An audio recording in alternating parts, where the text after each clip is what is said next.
నమస్తే, welcome to Y news. నేను పుష్ప. ఎన్టీఆర్ తనకు దైవ సమానమని, అయితే 1995లో సంక్షోభంలో ప్రజాస్వామ్యవాదిగా శాసనసభ వ్యవహారాల నిబంధనలు అసెంబ్లీలో పాటించానని యనమల స్పష్టం చేశారు. ఆనాడు తెలుగుదేశం పార్టీ ఇతరుల చేతుల్లోకి వెళ్లకుండా పార్టీని రక్షణ కోసమే పార్టీ యంత్రాంగమంతా చంద్రబాబును సీఎంను చేసిందని ఆయన పేర్కొన్నారు. ఎందుకు మార్చారంటే ఆ లీడర్షిప్ ఇంకొక చేతుల్లోకి పోతుంది అనేటువంటి భయంతో, ఇంకో వేరే వాళ్ళ చేతుల్లోకి పోతే అంటే ఏమీ ఎక్స్పీరియన్స్ లేదు, ఏమీ లేదు, వాళ్ళ చేతుల్లోకి పోతుంది అనేటువంటి ఉద్దేశంతో వాళ్ళ చేతుల్లోకి పోకుండా, వేరే వాళ్ళ చేతుల్లోకి పోకుండా అదే ఎన్టీ రామారావు గారి చేతుల్లో ఉంటే అలాగే ఉండు పార్టీ. ఎన్టీ రామారావు గారి చేతుల్లోంచి ఇంకొకరి చేతిలోకి లాక్కుంటారనే ఉద్దేశంతో, ఆ కబ్జా జరగకూడదు అనేటువంటి ఉద్దేశంతో మొత్తం నాయకత్వం అంతా కూడా గ్రామ స్థాయి దగ్గర నుంచి రాష్ట్ర స్థాయి వరకు కూడా మళ్ళీ పార్టీని రక్షించుకోకపోతే మనందరం మనుగడ ఉండదు అనేటువంటి ఉద్దేశంతో ఈ లక్షలాది మంది ఆ రోజున పార్టీ రక్షణ కార్యక్రమం పెట్టారు. అందుచేత చంద్రబాబు నాయుడు గారు ఇంకా తప్పగా ఆయన సీఎం అవ్వాల్సి వచ్చింది. నేను స్పీకర్గా ఉన్నా, అప్పుడు ఆ తతంగం అంతా ఉన్నప్పుడు నేను తుల్లోనే ఉన్నా. నాకు కూడా తెలియదు ఆ రోజున, ఎప్పుడు ఫోన్లు లేవు కదా, సెల్ ఫోన్లు ఉంటే చాలామంది మాట్లాడారు, సెల్ ఫోన్ లేవు. అర్ధరాత్రి మీద ఆయన శ్రీకాకుళంలో ఉండగా మన పెద్ద అబ్బాయి ఇంటికి ఫోన్ చేశారు.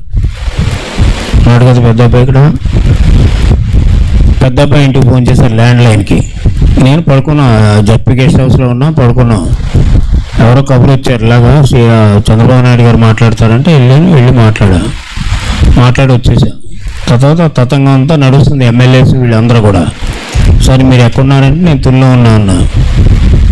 ఉన్నానని చెప్పేసి నేను ఊరుకున్నా, మళ్ళీ వచ్చి పడుకున్నా. వాళ్ళు ఇంకా శ్రీకాకుళం నుంచి వైజాగ్ నుంచి మిగతా అలా చేసి మొత్తానికి ఆ పార్టీ రక్షణ కార్యక్రమంలో అందరూ చేతులు గడిపారు. అదే రోజు చూస్తే మీకు చాలా విచిత్రంగా ఉంటుంది. చాలామంది రోసయ్య గారు అంటారు, చాలామంది క్వశ్చన్లు వేశారు, ఎన్టీ రామారావు గారిని ఎందుకు మాట్లాడలేదని. మీకు కూడా బహుశా మనసులో ఉంటుంది. ఎన్టీ రామారావు గారు మాట్లాడడం, నేను ఇందాక చెప్పాను కదా, నేను ఒక నిర్ణయం తీసుకుంటే మాత్రం ఎవరు చెప్పినాను, ఎన్టీ రామారావు గారు మాకు దైవంతో సమానమే. ఎన్టీ రామారావు దైవం వల్ల ఇంతవరకు వచ్చాం, తర్వాత చంద్రబాబు నాయుడు సహకారంతో ఇంతవరకు వచ్చాను. అలా అని అసెంబ్లీలో ఆ సీట్లో ఉండగా, స్పీకర్ సీట్లో ఉండగా ఏది పడితే అది ఇవ్వడానికి కూడా అవకాశం ఉండదు. రూల్స్ ప్రకారంగా ఉండాలి, సిస్టమ్ ప్రకారంగా ఉండాలి. అంతే నేను మాట్లాడండి అన్నా, దేని మీద మాట్లాడమన్నా నో కాన్ఫిడెన్స్ మీద మాట్లాడండి, మనం అయిపోకుండా ఇంకో దాని మీద మాట్లాడుతుంటే కుదరదని చెప్పా, క్లియర్గా చెప్పా, అలా చేయనని చెప్పా.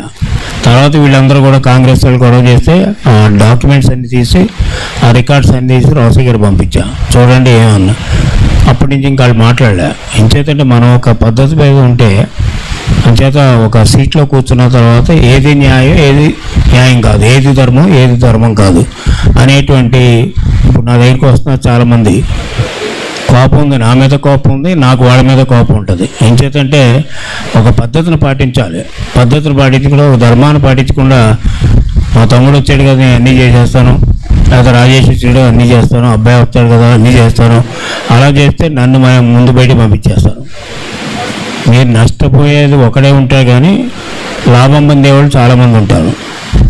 నువ్వు లాభం పొందితే మిగతా వాళ్ళు నష్టపోతారు. ఇది రాజకీయంలో చూసుకోవాల్సింది.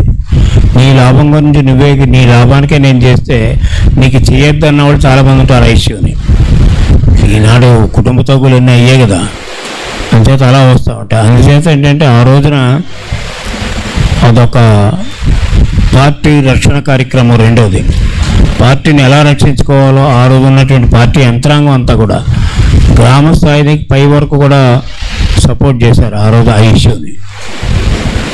ఆ ఇష్యూ చేశారు కాబట్టి అదొక పెద్ద మేజర్ ఇష్యూ అయింది. రెండు మేజర్ ఇష్యూస్. అంచేత మనకి ముగ్గురే నాయకులు మనకి. ఈ ఫస్ట్ ఎన్టీ రామారావు గారి సందర్భంలో అది జరిగింది. అదేవిధంగా చంద్రబాబు నాయుడు గారి సందర్భంలో రెండో రక్షణ కార్యక్రమం జరిగింది. ప్రజాస్వామ్య పరిరక్షణ, పార్టీ రక్షణ, రెండు డిఫరెంట్. అదేవిధంగా ఇప్పుడు ఉండేటువంటి రాజకీయాలు వేరు, ఇప్పుడు ఉండే జనరేషన్ వేరు. ఈ జనరేషన్ తగ్గట్టుగా లోకేష్ గారు పనిచేస్తున్నాడు. ఎందుకు ఈ జనరేషన్ తగ్గంటే, ఈ జనరేషన్ ఎంతసేపు కూడా ఒకటి రెండు సమస్యలు ఉన్నప్పటికి కూడా ఎక్కువ ఈ టెక్నాలజీ మీద వీటి మీద ఆధారపడినటువంటి జనరేషన్ ఇది. ఎంత సమర్థవంతమైన నాయకత్వంతో చంద్రబాబు పార్టీ దశాదిశ మార్చేసి ఉమ్మడి ఆంధ్రప్రదేశ్ ను అగ్రగామిగా నిలిపేందుకు నిరంతర శ్రామికుడిగా శ్రమిస్తున్నారన్నారు. ఇదే రాజకీయ దృక్పథంతో యువనేత నారా లోకేష్ జాతీయ ప్రధాన కార్యదర్శిగా న్యూ జనరేషన్ పాలిటిక్స్ సమర్థవంతంగా నిర్వర్తిస్తున్నారని యనమల పేర్కొన్నారు. నారా లోకేష్ సారథ్యం టీడీపీ యువ సైన్యం పార్టీకి ఓ బలమని యనమల పేర్కొన్నారు. అంచేత ఏంటంటే ఈరోజు మనం అందరం కూడా కూర్చున్నది ఎన్టీ రామారావు గారు. ఎన్టీ రామారావు గారు ఒక మహనీయుడు. ఎందుకంటే ఆయన ఏ పరిస్థితుల్లో ఈ పార్టీని పెట్టారనేది మనం ఆలోచించాలి. ఆ రోజు ఉన్నటువంటి పరిస్థితుల్లో ఈ రాష్ట్రాన్ని ఆదుకోవాలి, ఈ రాష్ట్ర ప్రజలను ఆదుకోవాలి, ప్రజాస్వామ్యాన్ని రక్షించాలి, నిరంకుశత్వాన్ని పోగొట్టాలి, అదేవిధంగా పేదవాడికి సహాయం చేయాలి, పేదవాడికి సహాయం చేయడం కానీ రాష్ట్రాన్ని కూడా అభివృద్ధి చెందాలి, అదే మన ప్రతి రాష్ట్రం యొక్క స్వాతంత్రాన్ని మనం కాపాడుకునేటువంటి ఉండాలి. ముఖ్యంగా తెలుగువారి యొక్క ఆత్మగౌరవాన్ని మనం కాపాడాలనేటువంటి ఉద్దేశంతో ఆయన ఈ పార్టీని పెట్టారు. అప్పటి వరకు మద్రాసి అనేవారు మన అందరికీ తెలిసినటువంటిదే. నేను మధ్యప్రదేశ్లో చదివాడిని. మద్రాసి అని పిలిచేవారు తప్ప 70s మద్రాసి అని పిలిచేవారు తప్ప ఆంధ్ర అంటే ఎక్కడ ఉందనేవారు. అదేవిధంగా హైదరాబాద్ అంటే కొద్దిగా తెలుసు, ఇంచేత నిజాం పరిపాలన కాబట్టి మన ఏరియాల గురించి వాళ్ళకి తెలియదు మిగతా దేశంలో ఉన్నటువంటి వాళ్ళకి. అటువంటిది మన ఆత్మగౌరవం, తెలుగువాడి యొక్క ఆత్మగౌరవాన్ని రక్షించాలి, తెలుగువారి యొక్క ఆత్మగౌరవాన్ని పెంపొందించాలనే ఉద్దేశంతో ప్రధానంగా ఎన్టీ రామారావు గారు ఈ పార్టీని సినిమా వదిలిపెట్టడం జరిగింది. సినిమా రంగాన్ని వదిలేసి ఈ పార్టీని పెట్టడం జరిగింది. ఓకే, అప్పుడు ప్రభంజనం వచ్చింది. ఆయన చేసినటువంటి గొప్పతనం ఏంటంటే అధికారంలో రాకుండానే 9 నెలలు ఈ పార్టీ మొత్తం రాష్ట్రం అంతా తిరిగాడు ఆయన వ్యాన్ మీద. నేను ఒకసారి వ్యాన్ మీద కూర్చున్నా. మామూలు అప్పుడు నా చిన్న వయసే, 40-35 సంవత్సరాలు ఉంటాయి. ఆయన నేను కూర్చోలేకపోయేవాడిని, కిందకు వచ్చేటప్పుడు జ్వరం వచ్చేసేది. అటువంటి అప్పటికే 60 సంవత్సరాలు దాటినటువంటి మహనీయుడు ఆ పైన కూర్చుని మట వేసేసుకుని శుభ్రంగా వ్యాన్ మేయించి వెళ్తూ ఉండేవాడు. అంటే అంత మొండి కాకుండా అంత శక్తివంతమైనటువంటి వ్యక్తి, అంత కమిట్మెంట్ ఉన్నటువంటి నాయకుడు.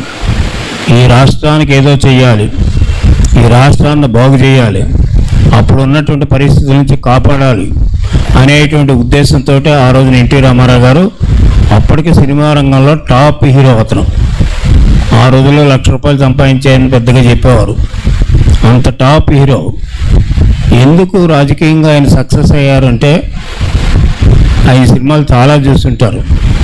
పౌరాణికల్లో హీరో వేశాడు, విలన్ వేశాడు. ఆయన దుర్యోధనుడు వేశాడు, కృష్ణుడు వేశాడు, అదేవిధంగా భీముడు వేశాడు, ఎన్ని పాత్రలు వేశాడు, అర్జునుడు కూడా వేశాడు. అదేవిధంగా పౌరాణికాల్లో ఆయన వేయని పాత్ర అంటూ లేదు. సాంఘికంలో చూస్తే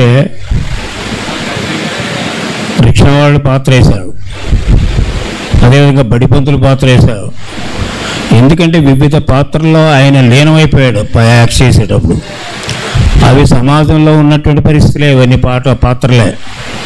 ఆ సమాజంలో ఉన్నటువంటి పాత్రలు వేసి ఆయన సమాజంలో ఉండేటువంటి వ్యక్తుల యొక్క ఆ దాంట్లో వాళ్ళ అభిప్రాయాల్లో లీనమైపోయారు. అయిపోయారు కాబట్టి ఆయన్ని ఆ విధంగా సమాజం ఆదరించింది. పెద్ద ఉప్పెనలాగా వచ్చింది మా ఆయన తెలుగుదేశం పార్టీ. సరే, నవంబర్లో మనం ఇక్కడ ఐక్య సంఘం నుంచి అందరం కూడా చేరాం దాంట్లో. సరే, తర్వాత 4-5 టికెట్ అడిగితే నాకే టికెట్ ఇవ్వడం జరిగింది. తర్వాత ఆయన యొక్క గొప్పతనం ఏంటంటే ఎప్పుడు ఎవరిని చూసి భయపడలే. ఆ రోజులో ఇందిరాగాంధీ అంటే మొత్తం రాష్ట్రాల్లో మిగతా పార్టీలు భయపడేవి. ఆయన ఒక్కడే ఇందిరాగాంధీని ఎదుర్కొని ఆయన్ని తీసేస్తే 84 సంవత్సరంలో మళ్ళీ తెచ్చుకోగలిగినటువంటి వ్యక్తి, నాయకుడు ఎవరంటే ఒక్క ఎన్టీ రామారావు గారు. మళ్ళీ తిరిగి సీఎం అయ్యగలిగింది.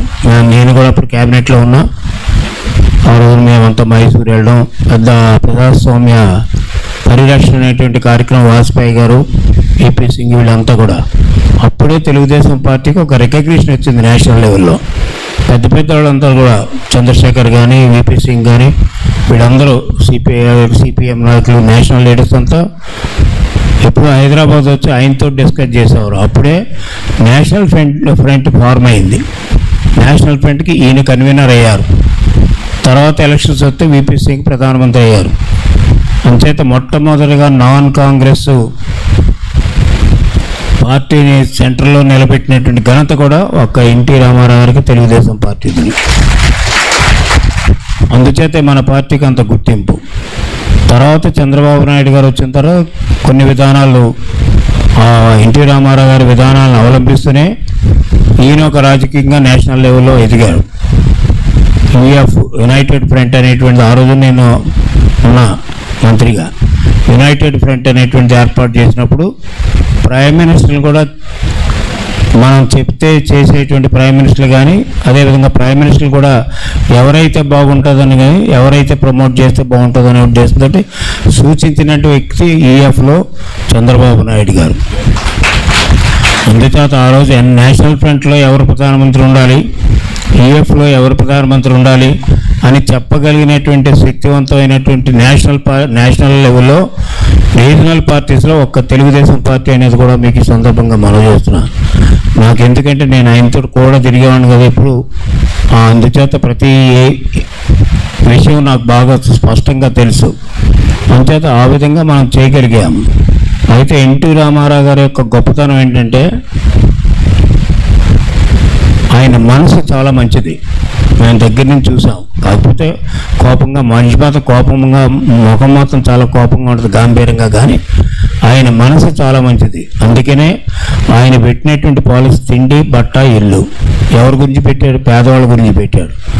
అంచేత ఆయన అంత ఆస్తి సంపాదించుకుని కూడా నేను పేదవాళ్ళ గురించే చేయాలి అనేటువంటి ఉద్దేశంతో తిండి, బట్ట, ఇల్లు ఆ రోజున భారతదేశంలో మొట్టమొదటిగా ఈ 3 కార్యక్రమాలు చేసినటువంటి ఘనత కూడా తెలుగుదేశం పార్టీ, నందమూరి తారక రామారావు అనేది కూడా మీకు ఈ సందర్భంగా మనం చేస్తున్నాను. ఇప్పటికీ 2 రూపాయల కిలో బియ్యం అంటే ఎవరంటే ఎన్టీ రామారావే. ఇప్పుడు 5 రూపాయలు ఉండొచ్చు, 10 రూపాయలు ఉండొచ్చు ఇప్పుడు. కానీ 2 రూపాయలు కలిగిందే దానికి ముద్ర. ఆ 2 రూపాయల కిలో బియ్యం అంటేనే ఈరోజు పేదవాడికి చెవులు మూగుతాయి. ఈనాడు పక్కా ఇళ్ళు కట్టాం. అప్పుడు ఇందిరాగాంధీకి టైంలో పక్కా ఇళ్ళు లేవు. గుడిసెలకి 500 ఇచ్చేవారు, ఎస్టీలకి ఇచ్చేవారు. ఎన్టీఆర్ వచ్చిన తర్వాత బీసీలకి, ఈబీసీలకి అందరికీ కూడా కోటా పెట్టేసి పక్కా ఇళ్ళు నిర్మాణం 6,000 రూపాయలతోటి ఒక్కొక్క ఇల్లు మొదలుపెట్టినటువంటి ఘనత కూడా తెలుగుదేశం పార్టీది అన్నాడు భారతదేశంలో. ఆ రోజు నేను హౌసింగ్ మినిస్టర్గా ఉండేవాడు. మొట్టమొదటి హౌసింగ్ మినిస్టర్ ఈ ఎన్టీఆర్ తోటి ఉన్నది నేనే. ఫస్ట్ హౌసింగ్ మినిస్టర్, తర్వాత వేరే పోర్ట్ఫోలియోస్ ఉన్నాయి. ఆ విధంగా ఆయన చేసినటువంటి, ఆయన పెద్దవాళ్ళ గురించి ఏనాడు కూడా పెద్ద బాధపడలేదు. పెద్దవాళ్ళకి కార్యక్రమాలు చేయాలన్నటువంటి ఆలోచన ఉండేది కాదు ఆయనకి. ఎప్పుడు పేదవాళ్ళకి ఏం చేయాలనే ఆలోచనతో, రైతాంగానికి ఏం చేయాలనేటువంటి ఆలోచనతో ఆయన ముఖ్యమంత్రిగా ఉన్నప్పుడు కానీ, లేకపోతే ముఖ్యమంత్రిగా లేనప్పుడు కానీ పనిచేశారు. అందుచేత ఈ పార్టీ సుస్థిరంగా ఉంది. రాష్ట్రంలో కాదు, దేశంలోనే ఒక ప్రధానమైనటువంటి రీజనల్ పార్టీగా ఉండటానికి కారణం ఏంటంటే మనకు ఉండేటువంటి నాయకత్వం. అటువంటి నాయకత్వం మన పార్టీ బిగిన్ అయినటువంటి అటువంటి నాయకత్వంలో ఉండేవి. అంచేత ఈనాడు యువకులకు తగ్గట్టే యువరక్తం ఉండాలి, యువ నాయకత్వం ఉండాలి. అంచేత నేను మొన్న ఎలక్షన్ ముందు మా మీటింగ్లు జరిగినప్పుడు కూడా చాలా స్పష్టంగా చెప్పాను. కొంతమంది వ్యతిరేకించినప్పుడు కూడా మొన్న ఈ 2024 ఎలక్షన్ ముందు 40% యువతకి సీట్లు ఇవ్వాల్సిందే అని పట్టుబట్టినోడిని ప్రధానంగా నేనే. ఆలోచిస్తూ ఉండేవారు, నా సీటు పోద్ది అని కొంతమంది. ఎవరి సీటు పోయినప్పుడు కూడా పార్టీ పర్మనెంట్గా ఉండాలి, 4 కాలాల పాటు ఉండాలంటే యువత ఎప్పటికప్పుడు రావాలి. దీనికి ప్రధానమైన ఉదాహరణే ఎన్టీ రామారావు గారు. ఎన్టీ రామారావు గారు పార్టీ పెట్టినప్పుడు ఎవరు వచ్చారు? మేమంతా వచ్చాం. చదువుకున్న వాళ్ళు వచ్చారు, అదే డాక్టర్లు వచ్చారు, లాయర్స్ వచ్చారు, ఎంఏ చదువుకున్న వాళ్ళు వచ్చారు, అదేవిధంగా కుర్రవాళ్ళు అందరూ వచ్చారు. యూత్ అంతా వచ్చారు. నాకు అప్పుడు 29-30 సంవత్సరాలు. 29-30లో నేను మంత్రి చేశాను నాకు. అట్లాగే ప్రతిభా భారతి గారు 25 జస్ట్ క్రాస్ అయింది ఆవిడ. ఎర్రమనాయుడు కూడా జస్ట్ క్రాస్ అయ్యాడు. కళా వెంకటరావు కూడా జస్ట్ క్రాస్ అయ్యారు. అయ్యన్ పాత్రలు కూడా జస్ట్ క్రాస్ అయ్యారు. వీళ్ళంతా 25 సంవత్సరాల్లోనే ఎమ్మెల్యేలు అయ్యారు. ప్రతిభా భారతి మాతోటి మంత్రి అయింది. సరే, మేమంతా మంత్రులు ఇచ్చారు. అంచేతంటే ఆ రోజున చెప్పిన రక్తం మీరు చూస్తే యువ రక్తం ఈ రోజున పార్టీని నిలబెట్టడానికి సహాయపడేది కూడా ఇదే పార్టీ, ఇదే జనరేషన్. అంటే దీనికి కొత్త జనరేషన్ కలిస్తే తప్ప, పాత జనరేషన్ కొత్త జనరేషన్ కలిస్తే తప్ప పార్టీ 4 కాలాల పాటు బతకదు. అంచేత నేను ఎప్పుడు మీటింగ్ జరిగినప్పుడు ఇదే చెప్పేవాడిని. ఆఖరికి 40% మొన్న 2024 ఎలక్షన్లో 88 మంది కొత్త వాళ్ళు వచ్చారు. అయితే రావడం గొప్ప కాదు, వాళ్ళు ఎమ్మెల్యేలు అవడం గొప్ప కాదు, వాళ్ళు పబ్లిక్ సర్వీస్ చేయాలి, వాళ్ళు నీతివంతంగా ఉండాలి, ఎథికల్ వాల్యూస్ని పాటించాలి. మాకు అందరికీ ఎన్టీ రామారావుని చూస్తే భయం వేసేది. ఇప్పుడు ఆ భయం ఉందో లేదో అనుమానం వస్తుంది. ఎవరు ఇష్టం వచ్చినట్టు వాళ్ళు ప్రవర్తించేటటువంటి సందర్భం ఉంటుంది ఈ జనరేషన్లో. అది కరెక్ట్ కాదు. మనం రక్షించబడాలి, పార్టీ రక్షించబడాలి, నాయకత్వానికి మంచి పేరు రావాలి. అప్పుడే పార్టీ 4 కాలాల పాటు ఉంటుంది.